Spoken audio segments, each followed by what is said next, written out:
गुन्हा दाखल झाला पाहिजे.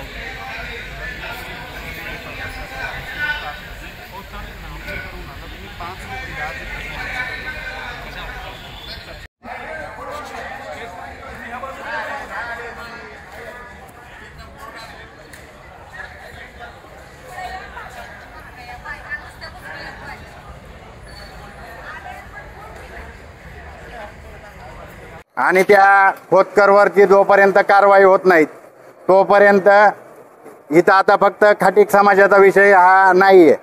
हा विषय जो आहे तो SC STच्या 59 जातींचा आहे. जर सत्तेतला एखादा आमदार SC STच्या विरोधात अशा प्रकारचा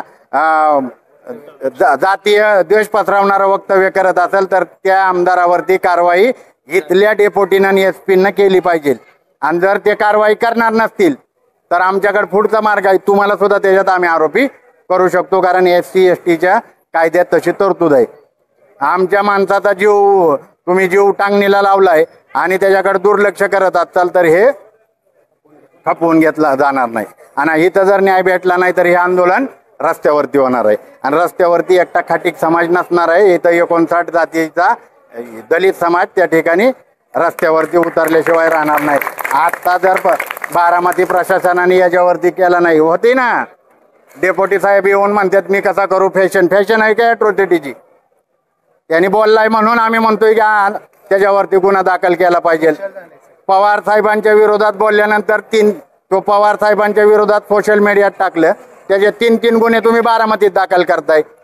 आमच्याकडे इथं फैयाज शेख आहे. फैयाज शेख आंदोलन केलं त्यावेळी रामगिरी महाराजावरती बारामती शहर पोलिसांनी गुन्हा दाखल केलेला आहे. मग अर्जुन खोतकर बरोबर का होत नाही? अर्जुन खोतकर कुणाचा भागीदार आहे? अर्जुन खोतकर मग कुणाचा तरी भागीदार असणार आहे. आणि जर अर्जुन खोतकरला वाचवायसाठी बारामतीचा भाईचारा जर बिघडवणार असेल तर ह्याची जबाबदारी इथल्या पोलीस प्रशासनावर असेल. पोलीस प्रशासन जर जाणून बुजून ह्याच्याकडे दुर्लक्ष करणार असेल तर हे आंदोलन आम्ही इथं काही SP साहेबांना अडवायला आलो नाही. आम्ही आमच्या व्यथा, आमच्या आया बहिणी इथं आलेत, ह्या आमच्या व्यथा आहेत. आम्हाला बी राग येतो. तुम्हाला सोशल मीडियावरती कोण काय बोललं तर तुम्ही 3 गुन्हे दाखल करता आणि आमच्या समाजाविषयी जाहीर वक्तव्य केलेलं आहे. आणि त्या खोतकरवरती जर गुन्हा दाखल होत नसेल तर हे आंदोलन रस्त्यावरती होईल आणि बारामतीचा कायदा आणि सुव्यवस्थेचा प्रश्न निर्माण होऊ शकतो. आणि ह्याला संपूर्णपणे बारामती पोलीस जबाबदार असतील. DYSP, SP साहेब, ॲडिशनल SP प्रांत साहेब जबाबदार असतील. यांनी जर कारवाई केली नाही तर यांच्या विरोधात बी ह्या कलम 4 नुसार ह्यांना सुद्धा सह आरोपी त्याच्यात करता येतं. आणि ते केल्याशिवाय मग आम्ही बी स्वस्त बसणार नाही. एवढंच या ठिकाणी बोलतो. आणि जे आंदोलन आहे हे आंदोलन संपलेलं नाही, खाटीक समाजाचं नाही. हे आंदोलन या देशातल्या SC ST OBC बहुजन समाजाचं आंदोलन आहे. हे एका कुठल्या जातीचं आंदोलन नाही. हे आंदोलन संपूर्ण दलित समाजाचं आहे. ज्या दलित समाजावरती आधी इथं अर्जुन खोतकर बोलला, परवा दिवशी तिथं बीडला मातंग महिलेची अंतविधी त्या गावातल्या ह्याच्यात करू दिला नाही, मशानभूमीत करू देत नाहीत. त्या राजस्थानमध्ये खाटीक समाजाचं आमचं बारकं पोरग माठातलं पाणी पिलं म्हणून त्याला शिक्षकांनी मारून टाकलेलं आहे. जितेंद्र मेघवालनी मिशा वाढवल्या म्हणून त्याची हत्या केलेली आहे. आणि या हत्या आणि हे अत्याचार जोपर्यंत बंद होणार नाहीत तोपर्यंत ह्या देशातल्या ही जी व्यवस्था ही उलटून टाकायची ताकद ह्या दलित समाजामध्ये 100% आहे. आणि ह्याची राज्यकर्त्यांनी दखल घ्यावी. राज्यकर्ते यांचा काय इथले जे लोकल हे आहेत त्यांच्या विरोधात काहीही नव्हतं, परंतु त्यांनी लक्ष द्यायला पाहिजे. तुम्हाला 1.5 लाखाचं जे मताधिक्य भेटलंय ती ह्याच समाजाने दिलेलं आहे. ह्योच समाज तुमच्या बरोबर 1.5 लाखाने आलेला आहे. आणि ही जर नसतील तर तुम्ही 1.5 लाखाने नाही, तुम्ही 150ने बी येणार नाही. त्याच्यामुळं तुम्ही आपल्या पार्टनरला वाचवण्यासाठी काही दुर्लक्ष करू नका.